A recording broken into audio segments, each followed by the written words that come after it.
Assalamualaikum warahmatullahi wabarakatuh.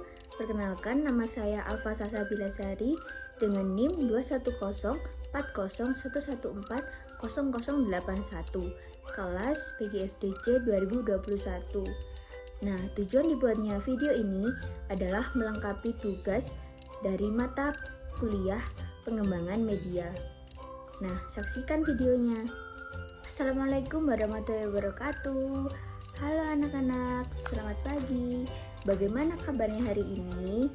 Nah, sebelum memulai pembelajaran, mari kita berdoa sesuai dengan keyakinan masing-masing. Berdoa dipersilakan. Selesai.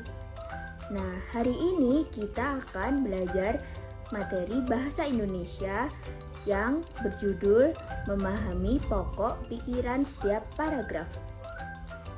Nah, sekarang Ibu Guru bertanya, apakah kalian sudah mengetahui apa itu pokok pikiran? Nah, pokok pikiran adalah sebuah inti dari suatu bacaan atau sebuah topik yang nantinya akan dibahas lebih dalam melalui penjelasan-penjelasan pendukung. Nah, pokok pikiran juga bisa disebut sebagai gagasan pokok dan pikiran pokok. Itu sama saja.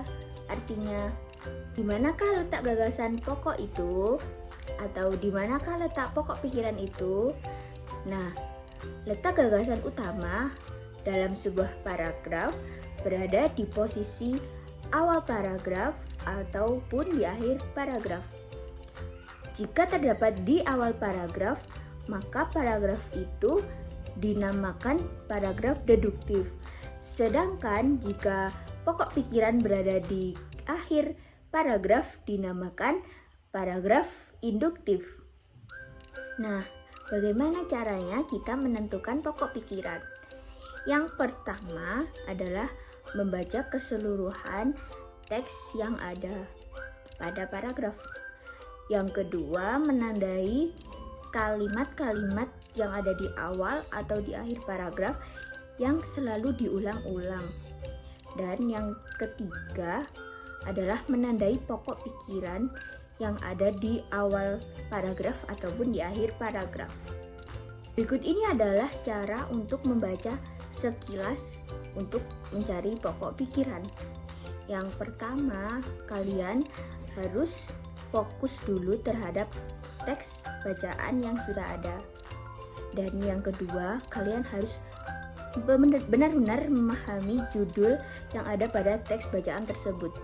Dan yang ketiga, kalian mencoba membaca sekilas untuk menemukan pokok pikiran.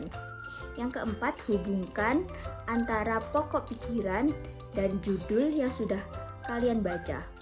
Dan yang kelima adalah merumuskan semua isi yang telah kamu simpulkan, yaitu akan menjadi pokok pikiran dari bacaan tersebut.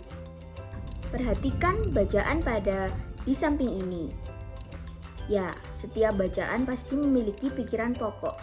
Pikiran pokok terdapat dalam kalimat yang paling umum, dijelaskan oleh kalimat lain, dan kata kuncinya selalu berulang. Pada bacaan perjalanan ke kantor pos, kamu bisa menemukan pikiran pokoknya. Inti teks dari pergi ke kantor pos adalah pergi ke kantor pos.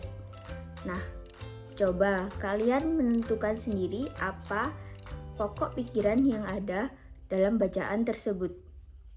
Nah, bagaimana? Apakah kalian sudah mengetahui apa itu pokok pikiran dan kalian sudah bisa menentukan pokok pikiran itu? Nah, kalau kalian sudah bisa, saya akan menutup pembelajaran pada hari ini. Semoga kalian semua dapat mengerti dan paham ilmu yang kita bahas pada pertemuan kali ini. Demikian video ini saya buat. Wassalamualaikum warahmatullahi wabarakatuh.